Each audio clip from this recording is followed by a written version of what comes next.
ಮುಂದೆ ಬರ್ತಕ್ಕಂತಹ ಆ ಒಂದು ಸಮಸ್ಯೆಗಳನ್ನು ಈಗಲಿಂದಲೇ ನಾವು ಎಚ್ಚೆತ್ತುಕೊಳ್ಬೇಕಾಗಿದೆ. ಅದಕ್ಕಾಗಿ ಕುಡಿಯುವ ನೀರಿಗಾಗಿ ಹೋರಾಟ ನಡೀತಾ ಇದೆ. ಕಾವೇರಿ ಜಲ ಇರ್ತಕ್ಕಂಥದ್ದು ಸ್ವಲ್ಪ, ನಮಗಿರ್ತಕ್ಕಂಥ ಸ್ವಲ್ಪ ಜಲವನ್ನು ನಾವು ಪಕ್ಕದ ಮನೆಗೆ ಕೊಟ್ಟು ಬರಿಗೈ ಆಗ್ತಕ್ಕಂತಹದ್ದು. ನಾಳೆ ಜಲವಿಲ್ಲದಿದ್ದರೆ ರೈತರಿಗೂ ಸಮಸ್ಯೆ, ಬೆಳೀತಕ್ಕಂತಹ ಬೆಳೆಯೂ ಹಾನಿಯಾಗುತ್ತೆ, ಅದರಿಂದ ಮತ್ತಷ್ಟು ಸಮಸ್ಯೆ ಎದುರಾಗುತ್ತೆ. ಬೆಂಗಳೂರಿನ ಜನತೆಗೆ ಕುಡಿಯೋಕ್ಕೂ ನೀರೂ ಕಷ್ಟವಾಗಿಬಿಡುತ್ತೆ. ಇದಕ್ಕಾಗಿ ಇವತ್ತಿನ ದಿವಸ ಬಾಬಾ ಸಾಹೇಬ್ ಅಂಬೇಡ್ಕರ್ ಸೇನೆ ರಾಜ್ಯಾಧ್ಯಕ್ಷರಾಗಿರ್ತಕ್ಕಂತಹ ಪಿ ಮೂರ್ತಿರವರು ಬಹಳ ಶಾಂತಿಯುತವಾದಂಥ ಒಂದು ಹೋರಾಟವನ್ನು ಹಮ್ಮಿಕೊಂಡಿದ್ದಾರೆ. ಇದಕ್ಕಾಗಿ ನಾನೂ ಬರ್ತಿದ್ದೇನೆ, ನೀವು ಬನ್ನಿ, ಶಾಂತಿಯುತವಾದಂಥ ಹೋರಾಟ ಮಾಡೋಣ, ನ್ಯಾಯಾಧೀಶರ ಕಣ್ಣು ತೆರೆಸೋಣ, ಅವರಿಂದ ಮತ್ತೆ ಆದಷ್ಟು ಬೇಗ ಪರಿಶೋಧನೆ ಮಾಡಿ ನ್ಯಾಯಬದ್ಧವಾದಂತಹ ತೀರ್ಮಾನ ಬರಲಿ, ತೀರ್ಮಾನ ನಮ್ಮ ರಾಜ್ಯಕ್ಕೆ ಕೊಡಲಿ. ರಾಜ್ಯದ ನಮ್ಮ ಕನ್ನಡಾಂಬೆಯ ಒಂದು ಈ ಸಂಕಷ್ಟ, ಕನ್ನಡಾಂಬೆಗೆ ಸಂಕಷ್ಟ ಅಂತ ಹೇಳಬೇಕು, ಏಕೆಂದರೆ ಆ ತಾಯಿ ಸಂಕಷ್ಟದಲ್ಲಿದ್ದರೆ ನಾವೆಲ್ಲರೂ ಸಂಕಷ್ಟದಲ್ಲಿದ್ದಂಗೆ. ಅದಕ್ಕಾಗಿ ಮತ್ತು ರಾಜ್ಯದಲ್ಲಿರ್ತಕ್ಕಂತಹ ರೈತರ ಪರವಾಗಿ ನಿಂತು ಹೋರಾಡುವಂತಹದ್ದು ಇದು ರಾಜ್ಯದ ರೈತರಿಗೂ ಅನುಕೂಲ ಆಗಬೇಕು.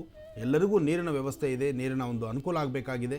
ನೀರಿಗೆ ಮುಂದಕ್ಕೆ ಅಭಾವ ಆಗಿಬಿಟ್ರೆ ಎಲ್ಲರೂ ಸಮಸ್ಯೆಗೆ ಸಿಲುಕೋಬೇಕಾಗತ್ತೆ. ಅದಾಗಬಾರ್ದು. ಶಾಂತಿಯುತವಾದಂಥ ಹೋರಾಟಕ್ಕೆ ನಾನು ಬರ್ತಿದ್ದೀನಿ, ನೀವು ಬನ್ನಿ ಅಂತ ಮತ್ತೊಮ್ಮೆ ನಾನು ಕರೆ ಕೊಡ್ತಾ ಒಳ್ಳೆಯದಾಗಲಿ. ಇನ್ನು ಮಕರ ರಾಶಿ, ಮಕರ ರಾಶಿಯಲ್ಲಿರ್ತಕ್ಕಂಥವರು ರಾಶಿ ನಕ್ಷತ್ರಚಾರ ಪ್ರಕಾರ ಚಂದ್ರ ಮತ್ತು ಗುರು ಇರತಕ್ಕಂಥ ಆಸ್ಥಾನ, ಶುಕ್ರ ಮತ್ತು ಬುಧ ಇರತಕ್ಕಂಥ ಆಸ್ಥಾನ ಮಹತ್ತರವಾಗಿದೆ. ಮಕರ ರಾಶಿಯವರು ಇವತ್ತು ನೀವು ತೆಗೆದುಕೊಳ್ತಕ್ಕಂತಹ ನಿಲುವಲ್ಲಿ ಸಾಕಷ್ಟು ಒಂದು ಅರ್ಥಗರ್ಭಿತವಾದಂತಹ ಕೆಲಸಗಳನ್ನು ಸಿದ್ಧಪಡಿಸ್ಕೊಳ್ತೀರಿ. ಆಫೀಸುಗಳಲ್ಲಿ, ಗೌರ್ಮೆಂಟ್ ಆಫೀಸುಗಳಲ್ಲಿ ಕೆಲಸ ಮಾಡ್ತಕ್ಕಂಥವರಿಗೆ ಅಥವಾ ಮೇಲಧಿಕಾರಿಗಳಾಗಿರ್ತಕ್ಕಂಥವರಿಗೆ ನಿಮ್ಮ ಕೈ ಕೆಳಗಿರ್ತಕ್ಕಂಥವರ ಮನಸ್ಸಿನ ಸ್ಥಿತಿ ಅರ್ಥ ಮಾಡಿಕೊಂಡು ಒಳ್ಳೆಯ ಕೆಲಸಗಳನ್ನು ಮಾಡುವಂತಹ ಒಂದು ಮನಸ್ಥಿತಿಯೂ ನಿಮ್ಮದಾಗಿರುತ್ತೆ. ಮಕರ ರಾಶಿಯಲ್ಲಿರ್ತಕ್ಕಂಥ ಸ್ತ್ರೀ ಪುರುಷರು ಯಾರೇ ಆದರೂ ಸಹಿತ ಇವತ್ತು ಮಧ್ಯಾಹ್ನ 12 ಗಂಟೆಯ ನಂತರ ಮತ್ತಷ್ಟು ಪ್ರಗತಿಯನ್ನು ಕಾಣ್ತೀರಿ, ಮತ್ತಷ್ಟು ಹೆಚ್ಚು ಲಾಭವನ್ನು ಸಿದ್ಧಪಡಿಸ್ಕೊಳ್ತೀರಿ. ಇದಕ್ಕಾಗಿ ನೀವು ಮಾಡಬೇಕಾಗಿರ್ತಕ್ಕಂಥದ್ದು ಮಹಾಗಣಪತಿ ಆರಾಧನೆ ಮಾಡಿ, ಜೊತೆಗೆ ಸಾಧ್ಯವಾದರೆ ಇವತ್ತು ನಿಮ್ಮ ಮನೆ ದೇವರ ಪ್ರಾರ್ಥನೆ, ಹನುಮನ ಆರಾಧನೆ, ಮನಸ್ಸಲ್ಲೇ ಪ್ರಾರ್ಥನೆ ಮಾಡ್ಕೊಂಡು ನಿಮ್ಮ ಕೆಲಸ ಕಾರ್ಯಗಳನ್ನು ಮುಂದುವರಿಸಿದ್ರು ಸಾಕು. ಇದಕ್ಕಾಗಿ ನೀವು ಬೇರೇನೂ ಸಾಧನೆಗಳು ಮಾಡಬೇಕಾದಿಲ್ಲ. ಮನಸ್ಸಲ್ಲಿ ಸಂಕಲ್ಪ ಗಟ್ಟಿಯಾಗಿದ್ದು ಮಾಡುವ ಕೆಲಸವನ್ನು ಅರ್ಥಗರ್ಭಿತವಾಗಿ ಆಲೋಚನೆ ಮಾಡಿ ಹೆಚ್ಚಿನ ಫಲವನ್ನು ಸಿದ್ಧಪಡಿಸ್ಕೊಳ್ತೀರಿ. ಇನ್ನು ಕುಂಭರಾಶಿಯಲ್ಲಿರ್ತಕ್ಕಂಥವರು ರಾಶಿ ಬಲದಲ್ಲಿ ಚಂದ್ರ ಚೆನ್ನಾಗಿದ್ದಾನೆ. ಇವತ್ತು ಆರೋಗ್ಯದಲ್ಲಿ ಸ್ವಲ್ಪ ಮಟ್ಟಿಗೆ ಸುಧಾರಣೆ ಬೇಕಾಗಿದೆ. ಆರೋಗ್ಯವನ್ನು ಚೆನ್ನಾಗಿ ನೋಡ್ಕೊಳ್ಳಿ, ಅಥವಾ ಮಾಡುವ ಕೆಲಸ ಕಾರ್ಯಗಳಲ್ಲಿ ಹೆಚ್ಚಿನ ಪ್ರಗತಿಯನ್ನು ಕಾಣ್ತೀರಿ. ಯಾವುದೇ ವೃತ್ತಿ ಧರ್ಮದಲ್ಲಿರ್ತಕ್ಕಂಥವರಾದರೂ ನಿಮ್ಮ ಕೆಲಸದ ಜೊತೆಗೆ ಮತ್ತೊಂದು ಕೆಲಸವನ್ನು ಅಳವಡಿಸಿಕೊಂಡ್ರೂ ಲಾಭವನ್ನು ಕಾಣುವಂಥ ದಿನ. ಕುಂಭರಾಶಿಯವರು ಅಧೈರ್ಯ ಪಡೋದು ಬೇಡ, ಧೈರ್ಯದಿಂದ ಸಾಧನೆ ಮಾಡಿ ಯಾವುದೇ ಕೆಲಸಕ್ಕಾದರೂ ಸಹಿತ ನಿಮ್ಮ ಹಿರಿಯರ ಆಶೀರ್ವಾದವನ್ನು ತೆಗೆದುಕೊಂಡು ಮುಂದೆ ನಡೀರಿ, ಸಾಕಷ್ಟು ಲಾಭವನ್ನು ಕಾಣ್ತೀರಿ. ಹಾಗೆ ಸಾಧ್ಯವಾದಷ್ಟು ಧರ್ಮ ಸಂರಕ್ಷಣೆ, ಧರ್ಮವನ್ನು ಉಳಿಸ್ತಕ್ಕಂಥದ್ದು, ಧರ್ಮೋ ರಕ್ಷಿತ ರಕ್ಷಿತ, ಧರ್ಮ ಸಂರಕ್ಷಣೆ, ಧರ್ಮ ಉಳಿಸೋಕ್ಕಾಗಿ, ಧರ್ಮದ ಉಳಿವಿಕೆಗಾಗಿ ನಾವೆಲ್ಲರೂ ಸಹಿತ ಶ್ರಮಿಸಬೇಕಾಗಿದೆ. ಅದರಲ್ಲಿ ಕುಂಭರಾಶಿಯಲ್ಲಿರ್ತಕ್ಕಂಥವರು ನಿಮ್ಮ ಶ್ರಮ ಸ್ವಲ್ಪ ಹಾಕಿದ್ರೆ ಮತ್ತಷ್ಟು ಅನುಕೂಲನೂ ಆಗುತ್ತೆ, ಅದರಿಂದ ನಿಮಗೇ ದಾರಿದೀಪವೂ ಆಗುತ್ತೆ. ಒಳ್ಳೆಯದಾಗಲಿ. ಇನ್ನು ಕಡೆಯ ರಾಶಿ ಮೀನರಾಶಿ. ಮೀನರಾಶಿಯಲ್ಲಿರ್ತಕ್ಕಂಥವರು ಪ್ರಯಾಣದ ಬಗ್ಗೆ ಚಿಂತನೆ ಮಾಡಬೇಡಿ. ಮಾಡುವಂತಹ ಕೆಲಸವನ್ನು ಅಚ್ಚುಕಟ್ಟಾಗಿ ಮಾಡಿ, 4-6 ಕೆಲಸಗಳನ್ನು ಕಣ್ಣು ಮುಂದೆ ಇಟ್ಕೊಂಡು ಯಾವುದು ಮಾಡಬೇಕು, ಯಾವುದು ಬಿಡಬೇಕು, ಯಾವುದರಲ್ಲಿ ಲಾಭ, ಯಾವುದರಲ್ಲಿ ನಷ್ಟ, ಯಾವುದರಲ್ಲಿ ಅಧಿಕವಾದಂತಹ ಲಾಭ, ಬರೀ ಚಿಂತನೆಗೆ ಸಮಯ ಕೊಡ್ತೀರಿ. ಆ ಚಿಂತನೆ ಮಾಡೋದರಲ್ಲಿ ದಿನಪೂರ್ತಿ ವೃಥಾ ವೇಸ್ಟ್ ಮಾಡ್ತೀರಿ. ಯಾವುದೋ ಒಂದು ಸಿಕ್ಕಿದೊಂದು ಕೆಲಸವನ್ನು ಕೈಗೆತ್ತಿಕೊಂಡು ನಿಮ್ಮ ಜೀವನಕ್ಕೆ ಬೇಕಾದಂತಹ ಮೌಲ್ಯಗಳನ್ನು, ಜೀವನಕ್ಕೆ ಬೇಕಾದಂತಹ ಒಂದಿಷ್ಟು ಪರಿಕರಣಗಳನ್ನು ನೀವು ಸಂಪಾದನೆ ಮಾಡೋದು ಬಹಳ ಉತ್ತಮ. ಇವತ್ತು ಮೀನರಾಶಿಯಲ್ಲಿರ್ತಕ್ಕಂಥವರು ಇನ್ನೊಬ್ಬರ ಮಾತು ಕೇಳಿ ಸಮಯವನ್ನು ವೇಸ್ಟ್ ಮಾಡ್ಕೊಳ್ಳಿದಿರ ನಿಮ್ಮ ಸ್ವಂತ ಜ್ಞಾನದಿಂದ, ಸ್ವಂತ ಬುದ್ಧಿಯಿಂದ ನೀವು ತೆಗೆದುಕೊಳ್ಳುವಂಥ ನಿರ್ಣಯದಲ್ಲಿ ಸಾಕಷ್ಟು ಲಾಭವನ್ನು ಕಾಣ್ತೀರಿ. ಒಳ್ಳೆಯದಾಗಲಿ.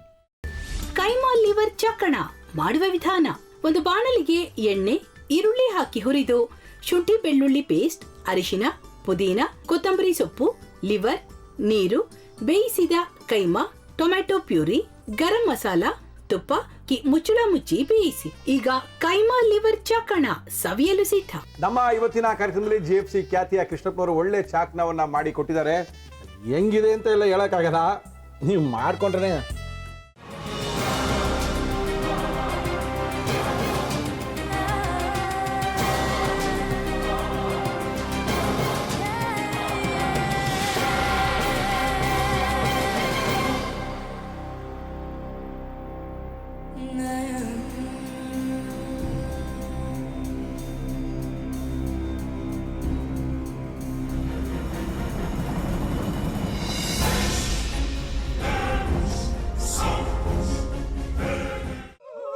ಎಟ್ಟಿ ತಕೊಳಕ್ ಬಂದವ್ರನ್ನ ಸುಮ್ಮನೆ ಬಿಡಲ್ಲ, ರೂಮ್ ಕರ್ಕೊಂಡೋಗಿ ಸಾಯಿಸ್ಬಿಡ್ತದೆ.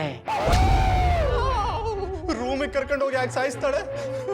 ಯಾಕಂದ್ರೆ ಅದು ಅವಳು ಪ್ರಿಯಕರನ್ ಸಾಯಿಸಿದ ಜಾಗ, ಅದಕ್ಕೆ ಅಲ್ಲಿಗೆ ಕರ್ಕೊಂಡೋಗಿ ಸಾಯಿಸ್ಬಿಡ್ತದೆ.